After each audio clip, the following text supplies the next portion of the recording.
Good evening, dear students. Welcome to the English Canvas. So, today we are diving into one of the most intriguing minds of 20th century, Samuel Beckett, the playwright behind the iconic Waiting for Godot. Before we begin, don't forget to like, share, and subscribe to stay updated with all upcoming lectures. Also, hit the bell icon so that you never miss a class. So, Samuel Beckett was born on April 13, 1906. He belonged to an Anglo-Irish Protestant family and had a quiet but intellectually rich upbringing. Beckett was fluent in English, French, which later became a crucial factor in his writing career. He studied at Trinity College, Dublin, where he excelled in French and Italian. One of his major early influences was the Italian writer Dante Alighieri and the French philosopher Descartes, both evident in his complex, often existential themes. Later, Beckett moved to Paris, where he became an associate of James Joyce, which deeply impacted his literary sensibilities. Beckett also served in the French resistance during the World War I. Despite his reclusive personality, Beckett's impact on world literature is monumental. He was awarded the Nobel Prize in Literature in 1969, recognizing his revolutionary contribution to modern drama and prose. Samuel Beckett was a novelist, poet, and playwright who won the Nobel Prize for Literature, was born in Dublin on Good Friday to prosperous Irish Protestant parents. A successful businessman, William Beckett, and Mary, a fiercely independent woman whose main passions were animals and gardening. That he was born on a Good Friday seemed singularly appropriate for a man who subsequently became obsessed with crucifixion and the sheer bad luck of human experience. Beckett attended Portrush Royal School and Trinity College in Dublin, where he took his graduation degree in 1928, right, and MA in 1931.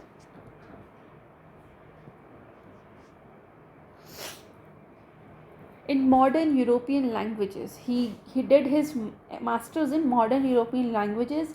He was often lonely, and in his early years, Beckett seemed to have little interest in studies but excelled at cricket, rugby, and tennis at school as well as Trinity College, a trait he had inherited from his sportsman father. At Trinity, he took courses in Italian and French. This kindled a serious literary interest in him, and while continuing to excel in sports, Beckett became a serious student. So, towards the end of his university life, Beckett became interested in theatre. There was a marked resurgence of theatrical activity in Dublin at the time and enthusiasm for drama, both Irish and European. It was widespread while the Irish theatre was energized by a nation spirit, and its European counterpart was known for its experimental boldness and intellectual non-conformism, and Dublin had several theatres specializing in different kinds of drama. So ये तो था Samuel Beckett की personal life या हम कह सकते हैं कि बायोग्राफी के बारे में. अब कुछ हम इंटरेस्टिंग फैक्ट्स की बात करते हैं अबाउट सैमुअल बेकेट. जैसे कि मैंने बताया आपको कि जेम्स जॉयस के ये एसोसिएट बने थे. जेम्स जॉयस को मानते थे ये बेकेट ने अपने राइटिंग करियर की शुरुआत जेम्स जॉयस की लिटरेरी सर्कल से की थी. उन्होंने जॉयस की फिनेगस वेक पर काम करने में भी मदद की थी. ये क्योंकि ये इंग्लिश और फ्रेंच दोनों में ही काफ़ी अच्छे थे. इनको इंग्लिश भी बहुत अच्छी आती थी, इनको फ्रेंच भी बहुत अच्छी आती थी, और ये थोड़ा इटालियन भी जानते थे. तो लेकिन फ्रेंच और इंग्लिश दोनों लैंग्वेज में काफ़ी अच्छी कमांड होने की वजह से इन्होंने दोनों ही लैंग्वेजेस में लिखा. And he even translated his own work, जैसे कि वेटिंग फॉर गॉडो जो कि हमारे सिलेबस में है, उसका ओरिजिनल वर्जन जो कि फ्रेंच में था, उसको खुद इन्होंने फ्रेंच से इंग्लिश में ट्रांसलेट किया। ये नोबेल प्राइज़ विनर थे इन लिटरेचर इन 1969। इसके बावजूद भी इनको पब्लिक अटेंशन नहीं चाहिए था। मतलब इन्होंने 1969 में इन्हें नोबेल प्राइज़ मिला, पर वो पब्लिक अटेंशन से बचने के लिए भी जाने जाते थे। अवार्ड सेरेमनी में भी उन्होंने पार्टिसिपेट नहीं किया था, मतलब ये अवार्ड लेने भी नहीं गए थे। वर्ल्ड वॉर टू की अगर हम बात करें, वर्ल्ड वॉर टू, सो इसमें रेजिस्टेंस मूवमेंट का ये एक बहुत इम्पॉर्टेंट पार्ट रहे। बेकेट ने फ्रेंच रेजिस्टेंस के लिए भी काम किया ड्यूरिंग नाजी ऑक्यूपेशन, और इनको एक अवार्ड भी मिला था फ्रांस की तरफ से। इनका जो राइटिंग स्टाइल है वो है एब्सर्ड। ये बहुत इंपॉर्टेंट है क्योंकि वेटिंग फॉर गॉडो भी इसी ही थीम पर बेस्ड है। सो इनके राइटिंग स्टाइल को हम एब्सर्ड कहते हैं, लेकिन वो खुद इस लेवल को पसंद नहीं करते थे। उनका काम थिएटर और एब्सर्ड का मेजर एग्जाम्पल माना जाता है। Waiting for Godot theatre of the absurd का बहुत ही मेजर एग्जाम्पल माना जाता है, लेकिन बेकेट खुद इसे अवॉइड करते थे। उनके लिए एग्जिस्टेंशियल डिस्पेयर और ह्यूमन कंडीशन एक्सप्लोर करना ज़्यादा इम्पॉर्टेंट था। जैसे कि मैंने बताया कि वो अपने कॉलेज डेज़ में क्रिकेट लवर थे, क्रिकेट में काफ़ी उनका इंटरेस्ट था। तो बेकेट ने डब्लिन यूनिवर्सिटी के लिए भी फर्स्ट क्लास क्रिकेट खेला था। क्रिकेट में काफ़ी ज़्यादा इनका इंटरेस्ट था इनके कॉलेज टाइम में। ये एक ऐसे इकलौते नोबेल लॉरेट हैं जिनका नाम विजडम क्रिकेटर्स एल्मेनैक में भी आता है, मतलब इसमें भी इनका नाम लिखा गया है। इस लिस्ट में जितने भी और दूसरे नाम हैं, उनमें सिर्फ सैमुअल बेकेट ही इकलौते हैं जो कि एक नोबेल प्राइज़ विनर भी हैं। ये अपनी लाइफ के आखिर तक लिखते रहे, अपनी ज़िंदगी के आखिरी दिनों तक इन्होंने मिनिमलिस्ट स्टाइल में लिखना जारी रखा। इनका एक प्रोज वर्क आया था स्ट्रिंग स्टिल, जो कि उनके डेथ से थोड़ा पहले ही पब्लिश हुआ था। अब हम बात करते हैं इनके मेजर वर्क्स की।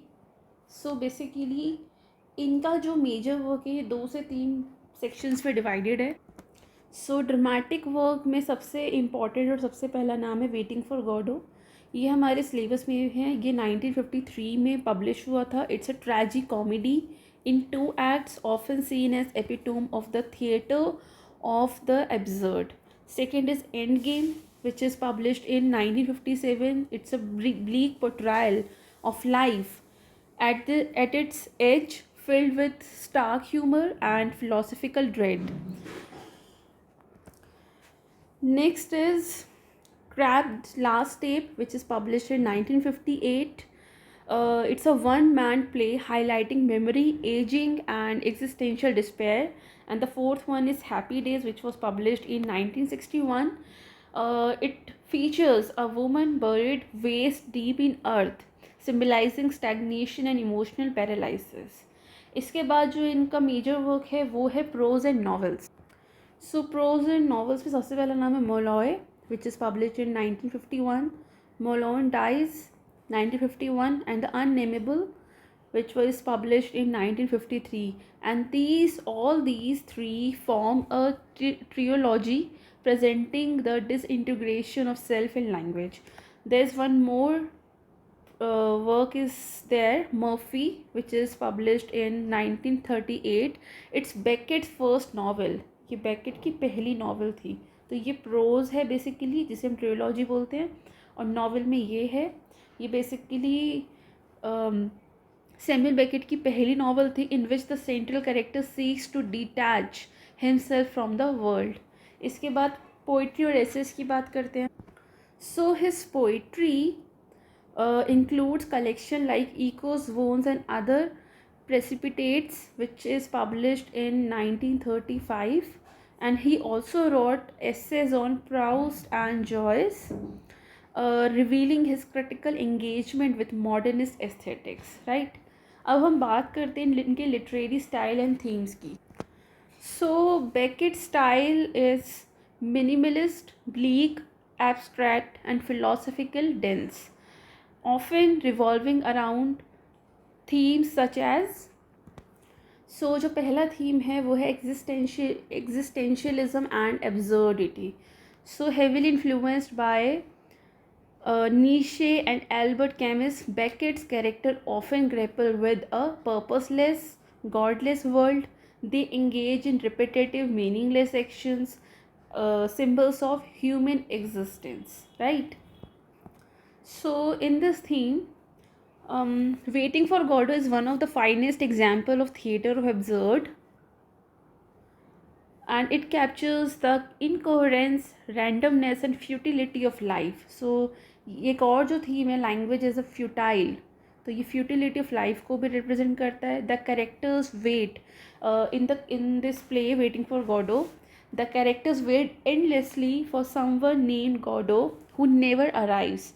This endless waiting becomes symbolic of humanity's constant search for meaning in a meaningless world. The dialogues are often repetitive, illogical, cyclical, mirroring how we often fill our time with distractions to escape the void of purpose.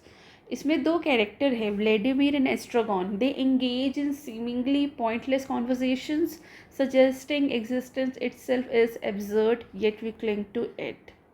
Right? So Samuel Beckett frequently portrays language as an inadequate and deceptive. His characters stammer, repeat, and contradict themselves, indicating that communication fails to truly express the human condition. The third theme is time and memory. This is a recurring theme in his plays and novels. In the disorientation of time, characters live in a static or cyclical temporal loops, suggesting psychological paralysis, right? So there is time and waiting for Godot's fluid and repetitive and empty. So there is no clear day night distinction, and events seem to repeat themselves across the acts. The act of waiting becomes the core experience of time. Time does not bring change. The time does not bring change. It only prolongs the anticipation of something that never comes. It reflects the human condition of waiting for answers, for waiting for meaning, and for death and for salvation, right? The fourth theme is anti-heroes and isolation. So his protagonists are often physically or mentally immobilized.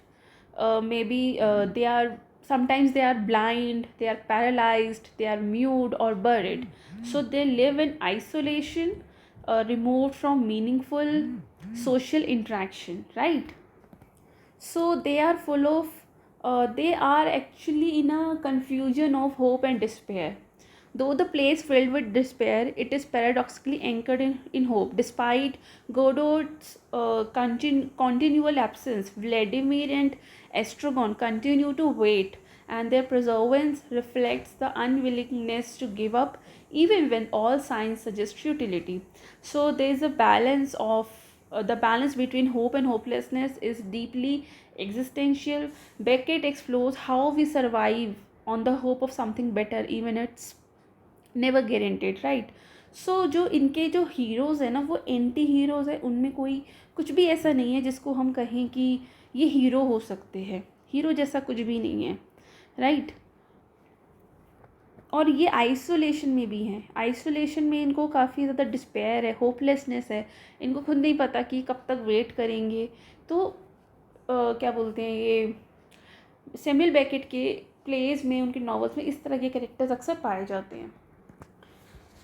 The fifth theme is stage minimalism. So basically, Beckett's plays are known for their sparse sets, few characters, and limited actions. He often eliminates unnecessary elements, forcing the audience to confront the raw condition of existence, right? And the next theme is the search of meaning. So, at its heart, the play is a philosophical inquiry into the purpose of life, and the characters don't know who Gordo is, what he will do when he comes, or even whatever, whether he exists. Yet they believe he will bring change, so Gordo becomes a symbol of meaning, right?